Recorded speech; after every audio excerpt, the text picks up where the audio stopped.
It was not just the sound of fabric tearing, it was the sound of a woman's dignity being shredded under the cold, indifferent glare of a street lamp. For Officer Bryce Harlan, it was a casual act of dominance, a way to put another black woman in her place. For Lena Harper, a 28-year-old architect driving home from a late-night project, it was the spark that would burn his entire corrupt world to the ground. He thought he was just tearing a dress. He was actually tearing down a precinct. And it all started with a single phone call. Her lawyer was about to make a call that would unleash a reckoning. No one, least of all the decorated officers of the 17th Precinct, ever saw coming. The night air of the city of Northgate was cool and damp, a welcome relief from the oppressive humidity of a lingering summer. Lena Harper had the windows of her sensible 4-year-old sedan down, letting the breeze tangle her braided hair as she drove home. The soft melodies of a jazz station filled the car. A calming soundtrack after a grueling workday spent finalizing blueprints for a new community art center. She was tired, but it was a good kind of tired. The satisfying ache of progress, of creation. In her rearview mirror, the city skyline glittered, a testament to dreams built from steel and glass. Her own dreams felt closer than ever. Then the world turned into a nightmare of flashing red and blue. The siren was a sudden, violent shriek that tore through the calm jazz. Confused, Lena checked her speedometer. She was going under the speed limit. She glanced around, thinking the police car must be racing to an emergency somewhere else. But it stayed right behind her, its lights painting the interior of her car in frantic, strobing bursts of color. A knot of anxiety tightened in her stomach. She pulled over to the curb, her heart starting to hammer against her ribs. The officer who approached her driver's side window was a large man, his frame seeming to block out all the light from the street lamp above. His name tag read B. Harlan. His face was set in a grim, almost bored expression, but his eyes held a dismissive, predatory glint that made Lena's skin crawl. "License and registration," he grunted, not as a request but as a command barked into the night. His voice was gravelly, impatient. "Of course, officer," Lena said, her voice steady, despite the tremor in her hands. She kept her hands visible on the steering wheel, just as her father had taught her. The talk was a rite of passage for every black child in America, a somber lesson in survival. Keep your hands visible. No sudden movements. Be polite. Call him sir or officer. Do not give them a reason. She reached slowly for the glove compartment. "What are you reaching for?" Harlan's voice sharpened, his hand dropping to the butt of his holstered pistol. "My registration, officer. It is in the glove compartment, just like you asked." He watched her every move, his suspicion a palpable force in the small car. She handed him the documents along with her driver's license from her wallet. He took them without a word and walked back to his patrol car. Lena watched him in the rearview mirror, her breath held tight in her chest. The wait stretched into an eternity. She could see him talking on his radio. What could possibly be the problem? Her record was spotless, not so much as a parking ticket. Finally, he returned, a second officer, younger and with a nervous energy, flanking him. This one's name tag read Brooks. He hung back slightly, his eyes darting between Harlan and Lena. "Ma'am, I am going to have to ask you to step out of the vehicle," Harlan said, his tone having shifted from bored to confrontational. "Step out, officer? Why? Did I do something wrong?" "We ran your plates. The vehicle was reported stolen," Harlan stated flatly. Lena's mind reeled. Stolen? That was impossible. This is my car. I have the title, the loan documents. It is all in my name. There must be a mistake. "The mistake was you driving this car tonight," Harlan sneered. "Now get out of the car. Hands where I can see them." The accusation was so absurd, so blatantly false, that for a moment Lena could only stare at him in disbelief. This had to be a grotesque misunderstanding, but the look in Harlan's eyes told her otherwise. This was not about a mistake. This was about power. She complied, her mind racing. She opened the door and stepped out onto the pavement, the city lights feeling suddenly harsh and accusatory. She was wearing a simple but elegant navy blue silk dress she had worn for a client presentation that afternoon. It was her favorite, a gift from her mother. "Turn around, put your hands behind your back," Harlan commanded. "Officer, please, just listen to me," Lena pleaded, her voice trembling. "Now!" As she turned, her heel caught on a crack in the pavement, causing her to stumble slightly. That was all the excuse he needed. Harlan lunged forward, shoving her hard against the side of her own car. The cold metal shocked her through the thin silk of her dress. Before she could regain her balance, he grabbed a fistful of the fabric at her back and then, with a deliberate, contemptuous grunt, he yanked. The sound was sharp and violent, a sickening rip that echoed in the quiet street. The silk gave way instantly, tearing from her shoulder blade all the way down to her waist. The cool night air hit her aroused back, and a wave of pure, unadulterated humiliation washed over her. She was half naked on a public street, manhandled for a crime she did not commit, her body and dignity exposed by a man who was supposed to protect her. Tears sprang to her eyes, hot and angry. "You ripped my dress!" she cried out, her voice a mix of shock and rage. "You should have complied," Harlan said, his voice laced with satisfaction as he cinched cold, hard metal cuffs around her wrists. He did not seem to care that the younger officer, Brooks, was now staring, his face pale and his eyes wide with disbelief. They shoved her into the back of the patrol car. The torn dress gaped open, the rough plastic of the seat scratching against her bare skin. As they drove away, she saw her car, her beautiful, safe car, left abandoned by the side of the road, its door still hanging open like a silent wound. At the 17th Precinct, the humiliation continued. She was paraded through the station, the torn dress a scarlet letter for all the smirking officers to see. They put her in a cold concrete holding cell, the thin ripped fabric offering no warmth, no comfort. She sat on the hard bench, shivering not just from the cold, but from a rage so profound it felt like it would burn her from the inside out.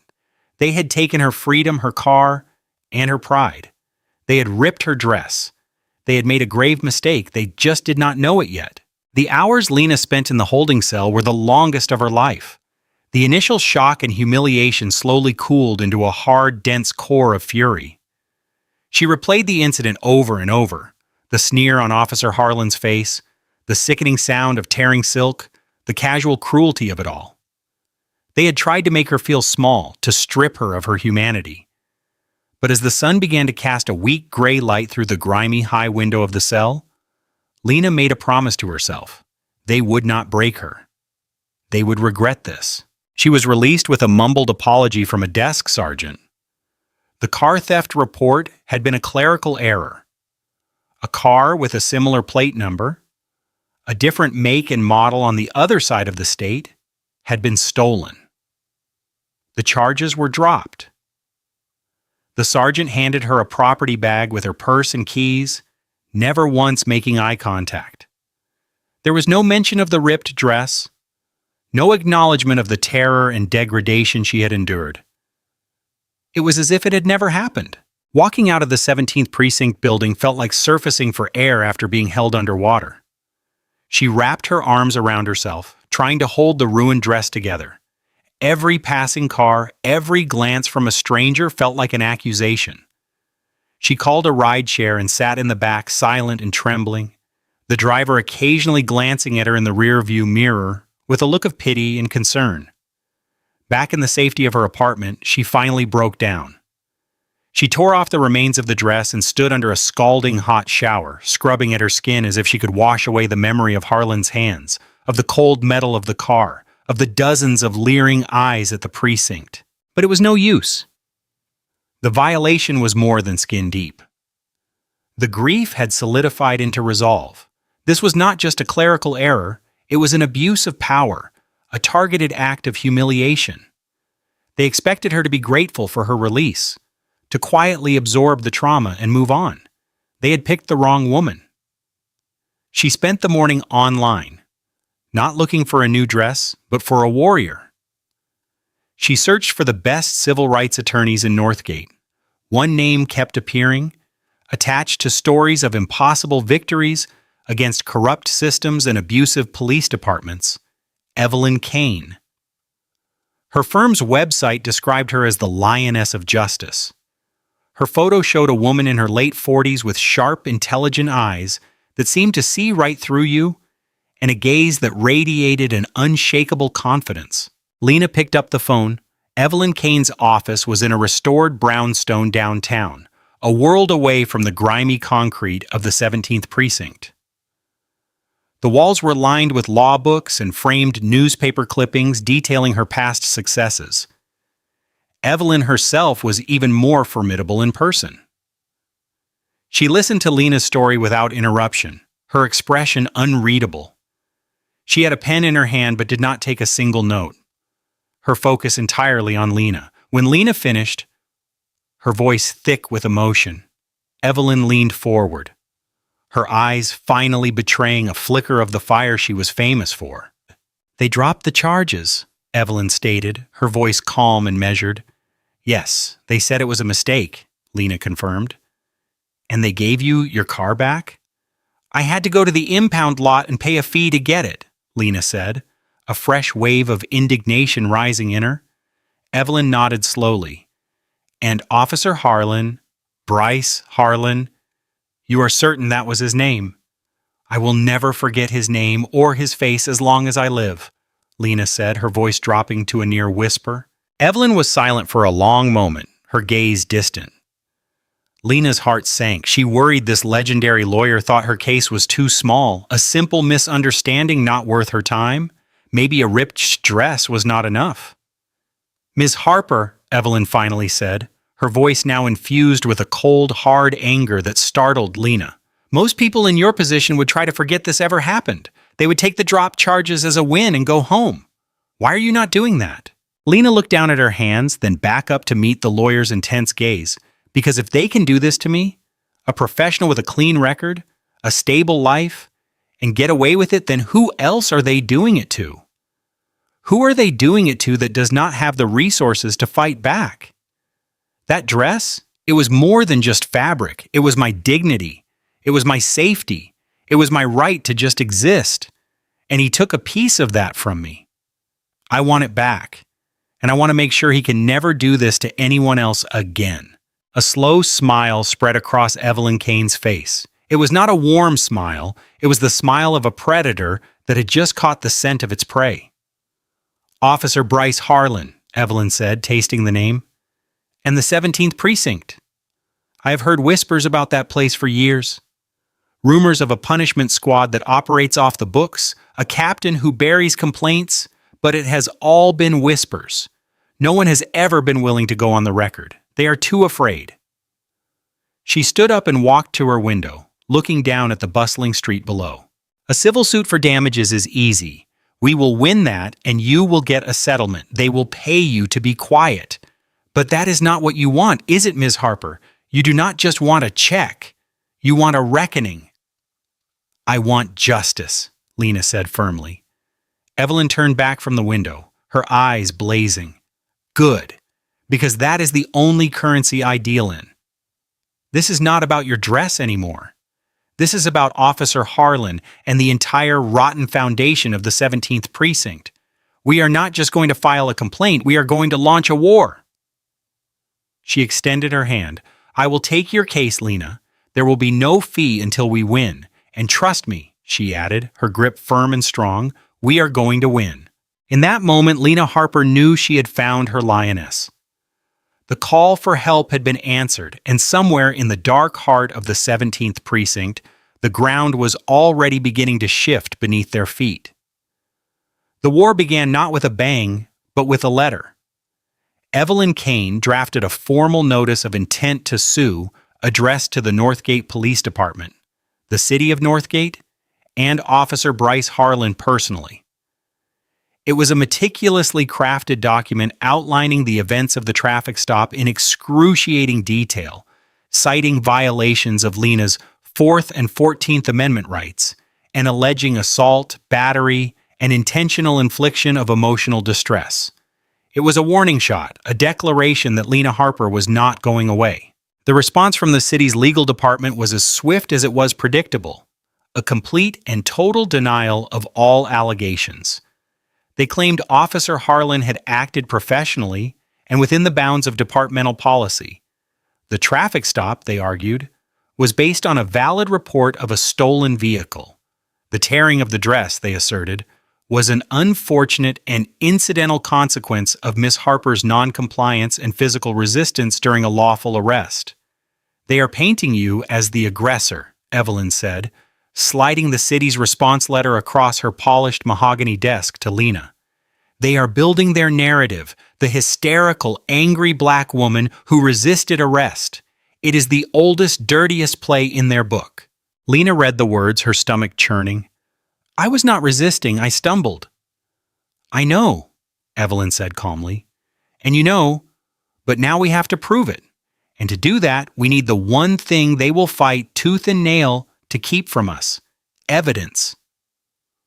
Evelyn's first move was to file a discovery request for Officer Harlan's complete personnel file, all internal complaints filed against him, the dash cam footage from his vehicle, and the body cam footage from both him and Officer Brooks.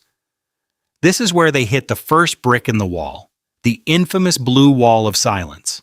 The department's lawyer stalled. When a judge finally compelled them to respond, the materials they produced were a joke. Harlan's personnel file was suspiciously thin and glowing. It portrayed him as a model officer with numerous commendations and not a single disciplinary action. The dash cam footage they claimed was corrupted due to a technical malfunction, and the body cams, Officer Harlan's they stated, had conveniently been switched off to conserve battery just moments before the traffic stop. Officer Brooks's footage was available, but it was shaky and partially obstructed, offering no clear view of the moment the dress was torn. It showed Lena's back, her hands being cuffed. But the crucial act of violence happened just out of frame. It is a calculated cover-up, Evelyn fumed, pacing her office. They are sanitizing the record. A veteran officer like Harlan does not forget to activate his body cam on a felony stop. And dash cams do not just malfunction, not unless someone makes them. The precinct's commander, Captain Harlan Reed, gave a statement to a local news reporter who had gotten wind of the lawsuit. He was a man with a politician's smile and cold, calculating eyes. Officer Harlan is a decorated member of this department, Reed said smoothly into the microphone. We have conducted a thorough internal review and found he acted in accordance with his training. It is a shame that our officers are subjected to these kinds of baseless, opportunistic lawsuits while they are out there risking their lives to keep our city safe. The statement was a clear message to the rest of his officers. We have Harlan's back. The wall holds. Stay silent. The pressure began to mount on Lena. An anonymous online account started posting details from her sealed juvenile record, a minor shoplifting charge when she was 15, long since expunged. It was a scare tactic meant to embarrass and discredit her. Then unmarked police cars started parking on her street late at night, just sitting there before driving off. It was subtle, deniable harassment, but the message was clear. We know where you live. Drop this. Lena felt a creeping paranoia. She started looking over her shoulder, jumping at sudden noises. They are trying to break me, Evelyn, she said during one late-night call, her voice strained with fear. That is because they are scared, Lena. Evelyn's voice was a firm, reassuring anchor. They are not doing this because they are strong. They are doing this because they are rotten to the core, and they know it. They know we are digging. We just have not found the weak spot yet, but we will. Every wall has a crack. Evelyn was relentless. She dedicated her firm's full resources to the case. Her investigators started digging into the 17th Precinct's arrest records, looking for patterns. They pulled every case Officer Harlan had ever been the arresting officer on. It was a mountain of paperwork, but Evelyn believed the truth was buried in there somewhere. She began to notice something. A disproportionate number of Harlan's arrests that started as minor traffic stops escalated to resisting arrest or assault on an officer, especially when the defendant was a person of color. And in over a dozen cases, the official complaints filed by the defendants against Harlan, had been investigated internally by the 17th Precinct and dismissed by Captain Reed himself, always with the same boilerplate language, unfounded or exonerated. This is not just one bad apple, Evelyn mused, staring at a whiteboard covered in case numbers and names. This is an orchard. Reed is not just a captain. He is a gardener, pruning away any evidence of the rot. The wall seemed impenetrable. The department was a fortress, its secrets locked away, its soldiers marching in lockstep. But Evelyn knew that even in the most formidable fortress, there is always someone on the inside who is tired of the lies, someone who is looking for a way out. They just needed to find the crack in the wall, a way to reach the man who had stood by and watched it all happen, the young, pale-faced rookie, Officer Brooks. Evelyn Kane believed that every corrupt system has its own weight, and eventually that weight will cause it to fracture. Her job was to find the existing stress points and apply pressure. The key, she was sure, was Officer Brooks. He was the wild card, a rookie likely still possessing a conscience, not yet calloused by the precinct's toxic culture. He was the only other witness to what Harlan had done, and his body cam footage, conveniently obstructed as it was, proved he was there. Her first attempt to reach him was through official channels. She filed a motion to depose him. The department's lawyers fought it, claiming it was unnecessary and amounted to harassment of an officer just doing his job. While the legal battle raged, Evelyn knew a formal deposition room with a half-dozen city lawyers present was the last place a scared rookie would ever tell the truth. She needed to get to him in a different way. Her lead investigator, a grizzled ex-detective named Marcus Hale, started doing a quiet background check on Brooks. His name was Tanner Brooks, 24 years old, grew up in a working-class suburb, joined the force right out of the academy 6 months ago. His father was a retired firefighter. By all accounts, he was a good kid who wanted to be a hero. He was assigned to Bryce Harlan as his field training officer. He was learning how to be a cop from the worst possible teacher. Evelyn's team found something else, a whisper network, a loose community of lawyers and activists who tracked police misconduct complaints. They cross-referenced the names from the dismissed complaints against Harlan. Many of the accusers had been represented by an overworked, underfunded public defender named Sarah Hayes. Evelyn invited Sarah to her office for coffee. Sarah was young, brilliant, and deeply cynical about the justice system. "The 17th Precinct," Sarah said with a bitter laugh. "We call it Reed's Kingdom. Complaints go in, but they never come out. Harlan is his prized attack dog. I have had at least 5 clients who told me Harlan planted evidence or roughed them up during an arrest. Every time it is my client's word against a decorated cop. Guess who the judge believes?" "I have a new client. Her name is Lena Harper," Evelyn said, watching Sarah's reaction. Sarah's eyes widened slightly. "The architect with the torn dress. I read the initial report. They are trying to bury it." "They are," Evelyn confirmed. "But I have something you never did. A second officer was on the scene? A rookie. His name is Tanner Brooks." Sarah leaned forward, her interest piqued. Getting a cop to flip on another cop is next to impossible. The blue wall is real. "I know," Evelyn said. "But this kid, he is new. He might not be fully indoctrinated yet. I need a way to talk to him unofficially." That is when an idea sparked. It was a long shot, a gamble, but cases like this were won on long shots. Hale's research had turned up a detail about Brooks. He was a devout Catholic. He still served as an usher at his family's parish church, St. Michael's. Every Sunday, the priest there, Father Michael, was known for his social activism and community outreach. Evelyn made a call. She did not mention the case or her name. She simply made a generous anonymous donation to the church's homeless shelter program. A week later, she attended a Sunday service at St. Michael's. After the service, she introduced herself to Father Michael, thanking him for his work in the community. They spoke for a few minutes about faith and justice. She never mentioned Tanner Brooks, but 2 days later, Evelyn Kane received an anonymous encrypted email. It was short and to the point. I might know someone who is troubled by something he witnessed. He is afraid to talk. He believes he is being watched. How can he be sure he will be protected?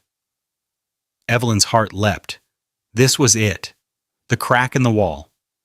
She replied with a set of careful, secure instructions. A burner phone, a time, a place, a public library meeting room, booked under a false name. When the day came, Evelyn went alone. She sat in the small, sterile room for 20 minutes, beginning to think no one would show. Then the door opened, and Tanner Brooks slipped inside. He looked even younger than his pictures, his face etched with anxiety. He was wearing a hoodie pulled low over his face, and he could not stop wringing his hands. "You are the lawyer for Miss Harper?" he asked, his voice barely a whisper. "I am," Evelyn said softly, not wanting to spook him. "Thank you for coming, Officer Brooks. I know this is a huge risk." "You do not know the half of it," he stammered. "Harlan, he has been watching me ever since that night, asking me what I remember, reminding me that rookies who cannot be trusted do not last long. Reed called me into his office for a pep talk. He told me how important loyalty is. It was not a pep talk, it was a threat." "What happened that night, Tanner?" Evelyn asked gently. "Tell me what you saw." The young officer took a deep breath, the story pouring out of him as if a dam had broken. He explained that the stolen car alert had been a misread from the dispatcher, a single digit off, and Harlan knew it almost immediately. But Lena had questioned him, and Harlan hated being questioned by people like her. He decided to teach her a lesson, Brooks said, his eyes shining with shame. The whole thing was a pretext. And the dress, he did it on purpose. I saw the look on his face. He enjoyed it. Afterwards, back at the car, he was laughing. He told me, "That is how you get respect." But that was not respect. It was evil. Brooks then told her something that made the blood run cold in Evelyn's veins. It is not just him. It is a whole group of them at the 17th.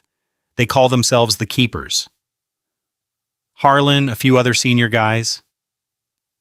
They run the night shift. They have a ledger and off-the-books record of their trophies. Illegal cash they seize in raids, jewelry, stuff that never makes it into the evidence locker. Reed knows all about it. He gets a cut. They use that money to pay off informants, to fix problems, to keep everyone in line. Evelyn sat in stunned silence. This was so much bigger than a ripped dress. It was not a crack she had found. It was a chasm leading straight to the rotten heart of the precinct. A web of systemic, organized crime protected by the captain himself. "Why are you telling me this?" Evelyn finally asked, her voice low. "Because I became a cop to help people," Brooks said, his voice cracking with emotion. "Like my dad. I did not sign up for this. I cannot be a part of it. But if I go through official channels, I am dead. Reed will crush me, and Harlan will find a way to put me in the hospital or worse. They will say I'm a disgruntled rookie making things up. You are my only shot. You are the only one I think they might actually be afraid of." Evelyn leaned forward, her expression one of deadly seriousness. "Tanner, what you are doing takes immense courage. I will protect you, but I need more than your word. I need proof. Can you get me that ledger?" Tanner Brooks looked terrified, but for the first time a flicker of resolve appeared in his eyes. He nodded. "I think so. I know where they keep it." The crack in the wall had just become a doorway, and Evelyn Kane was about to walk right through it, ready to bring the entire corrupt structure crashing down. Getting the ledger was like planning a heist. Tanner Brooks was their man on the inside, but he was a terrified rookie, not a seasoned spy. Over a series of clandestine meetings in noisy coffee shops and secluded park benches, using burner phones and coded language, her investigator Marcus Hale coached him. The ledger, as Tanner described it, was not a formal book. It was a simple spiral-bound notebook, hidden in a locked petty cash box inside Captain Reed's personal office filing cabinet, a place no one would dare look. It was brazen, a symbol of their untouchable arrogance. The key was kept on Reed's personal keyring, but Tanner had noticed something. On the last Friday of every month, Reed went for a long lunch at an old-school Italian restaurant with a deputy city councilman, a lunch that was undoubtedly part of the web of corruption. During that time, he would leave his keys in his desk drawer. The plan was set for the following Friday. The risk was immense. If Tanner was caught, his career would be over and his personal safety would be in serious jeopardy. The night before the planned operation, Harlan cornered him in the precinct locker room. "Heard you have been talking to lawyers, Harlan said, his voice a low growl, as he slammed his locker shut, making Tanner jump. "Just a friendly reminder, kid. Rats get squashed. You understand me?" Harlan's eyes were cold and flat, devoid of any humanity. The threat hung in the air, thick and suffocating. The intimidation tactic almost worked. A panicked Tanner called Evelyn, ready to back out. They know I'm talking," he whispered frantically into the burner phone. "No, Tanner, they do not." Evelyn's voice was a steady, calming force. "This is what bullies do. They sniff out fear and uncertainty.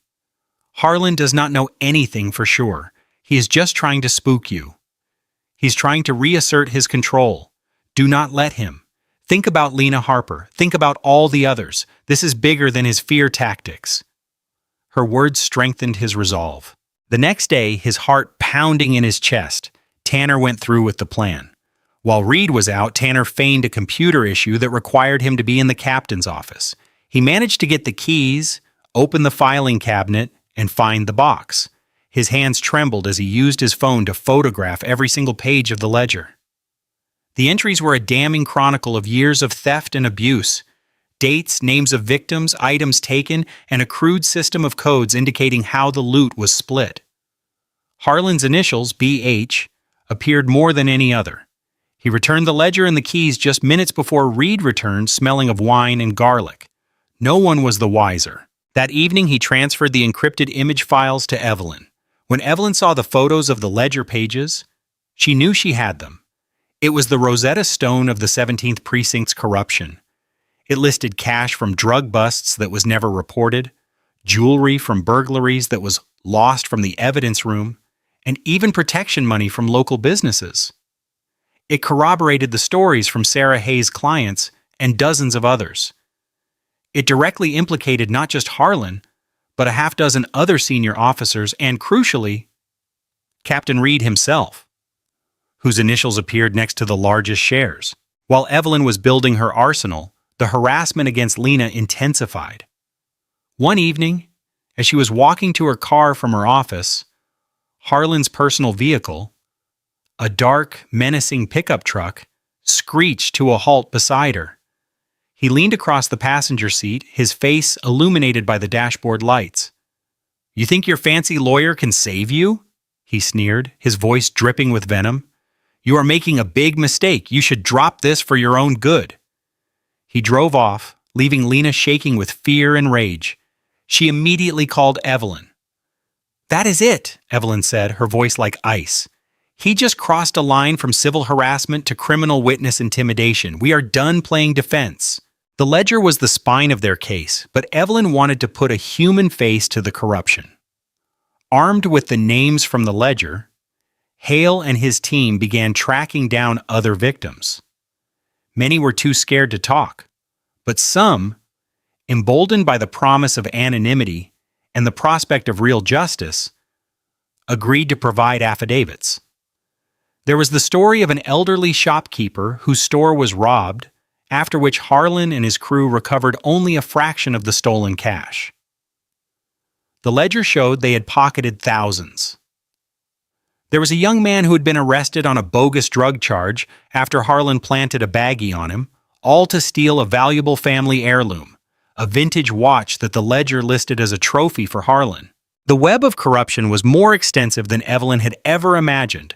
The 17th Precinct was not just a police station, it was a criminal enterprise with badges and guns, preying on the very community it was sworn to protect. Officer Harlan was not a bad apple.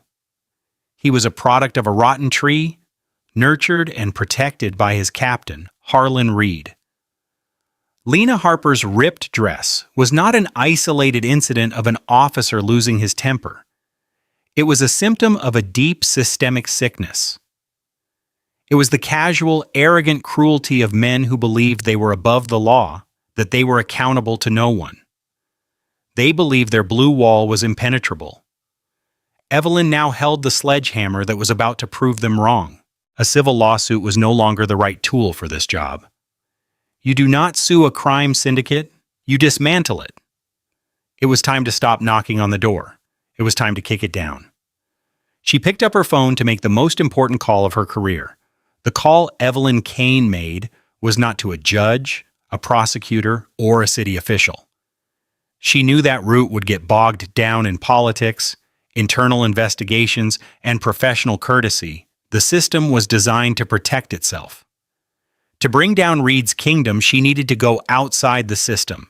She needed to create a firestorm so massive that the powers that be would have no choice but to act, not to cover it up. She called Marcus Hale. Marcus Hale was a legend, a Pulitzer Prize-winning investigative journalist for the Northgate Chronicle.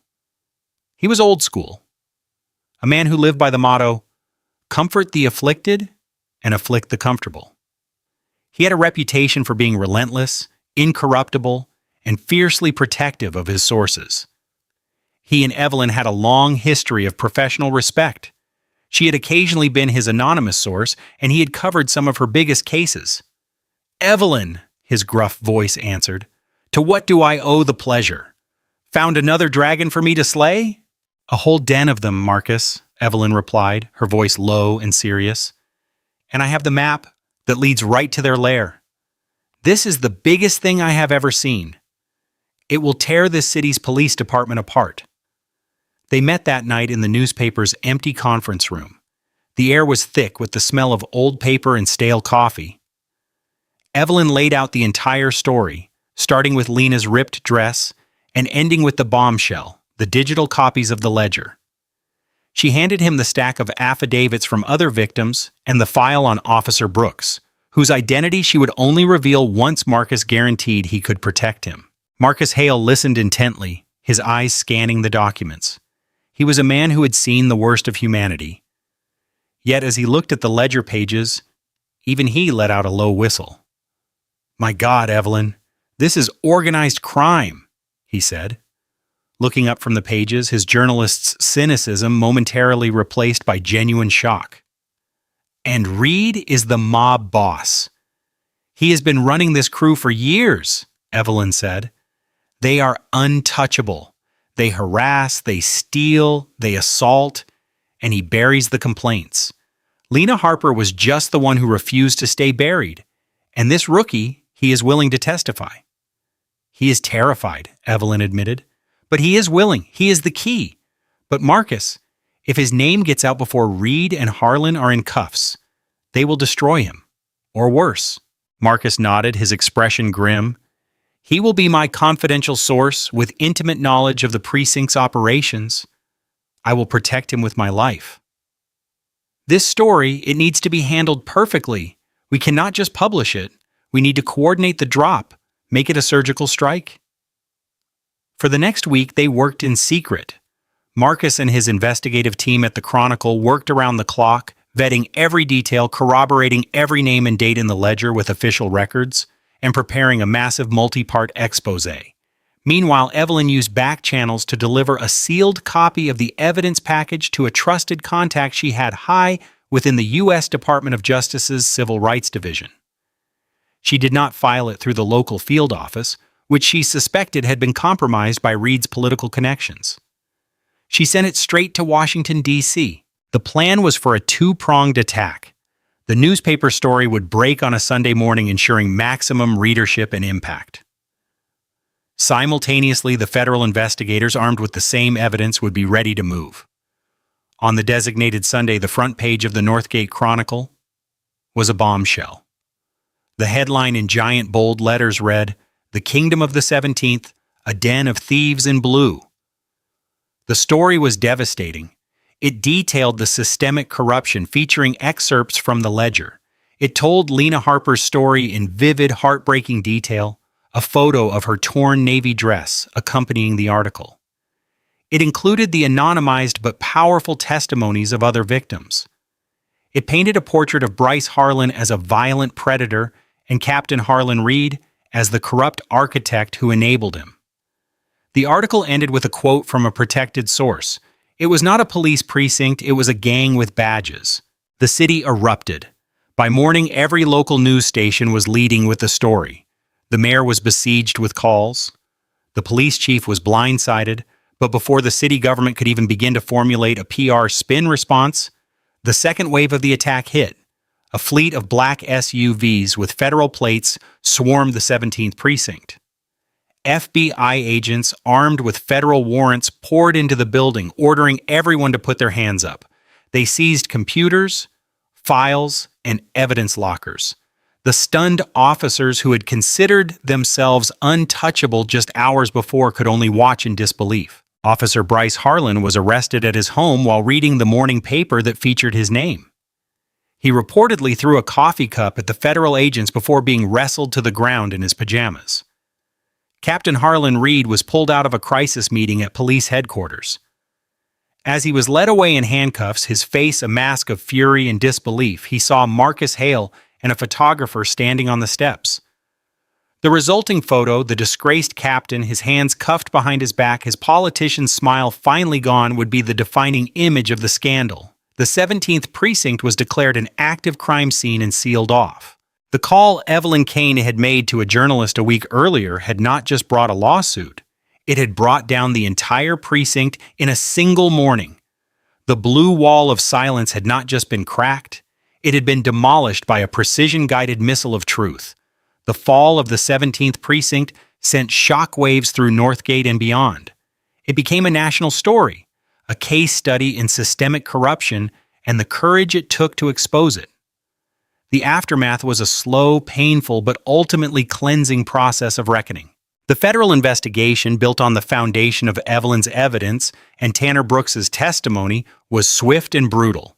Tanner, now publicly known as the whistleblower, was placed in federal protection. He gave days of damning testimony detailing everything he had seen. Captain Harlan Reed, stripped of his power and his smug demeanor, tried to cut a deal, but the evidence against him was too overwhelming. The ledger, his own arrogant record of their crimes, was his undoing. He was convicted on multiple counts of racketeering, obstruction of justice, and conspiracy. The judge, calling his actions a cancerous betrayal of the public trust, sentenced him to 25 years in a federal penitentiary. He lost his pension, his reputation, and his freedom. In court, he looked like a shrunken, pathetic old man. The king of the 17th precinct, now just another inmate number. Officer Bryce Harlan's trial was even more dramatic. Evelyn made sure Lena was there every day, sitting in the front row. A silent, powerful presence. More than a dozen other victims Harlan had brutalized over the years testified against him. The young man whose vintage watch he had stolen. The elderly shopkeeper he had robbed. The trial laid bare his pattern of racist violence and sadistic cruelty. He was arrogant and defiant on the stand, a performance that did him no favors with the jury. He was found guilty of assault, witness intimidation, and his role in the racketeering conspiracy. He received a sentence of 30 years. The hard karma the universe owed him was delivered on his first day in the maximum security prison. As he walked through the yard, he was recognized by another inmate, a man he had framed years earlier who had always sworn his innocence. The prison system, in its own brutal way, delivered a form of justice that a courtroom never could. Harlan's reign of terror was definitively over. 6 other officers from the Keepers were also convicted and sent to prison. The 17th precinct was permanently disbanded. The building itself was eventually torn down, and the city council approved plans for a new community center to be built on the site. A project in a twist of poetic justice, designed by Lena Harper's architectural firm. Lena won a historic civil settlement from the city. But it was never about the money. She used a significant portion of it to establish the Harper Foundation for Police Accountability, a nonprofit dedicated to supporting victims of police misconduct and advocating for systemic reform. She became a powerful voice for change, her story a symbol of resilience and the fight for justice. She had turned her deepest humiliation into her greatest strength. Evelyn Kane became one of the most respected civil rights attorneys in the country. She used the notoriety from the case to push for national police reform legislation. She continued her work as the Lioness of Justice, taking on cases others deemed impossible. As for Tanner Brooks, he was hailed as a hero. After the trials, he honorably resigned from the police force, deciding the culture was not something he could fix from the inside. He went back to school and became a social worker, dedicating his life to helping at-risk youth, the very kids who were so often the targets of men like Harlan. One sunny afternoon, about a year after the trials had concluded, Lena stood across the street from the now empty lot where the 17th Precinct once stood. The sounds of construction for the new community center filled the air. She was no longer the terrified woman in a ripped silk dress. She was a creator, a fighter, a philanthropist. She had faced down the monster and won. The scar from that night would always be a part of her, but it was no longer a mark of shame. It was a medal of honor, a reminder that sometimes the most destructive acts can lead to the most profound acts of creation, and that the sound of tearing fabric can sometimes be the prelude to the sound of a rotten building coming crashing down. Lena Harper's story is a profound testament to how a single act of defiance can ignite a revolution. It began with the tearing of a dress, but ended with the demolition of a corrupt institution.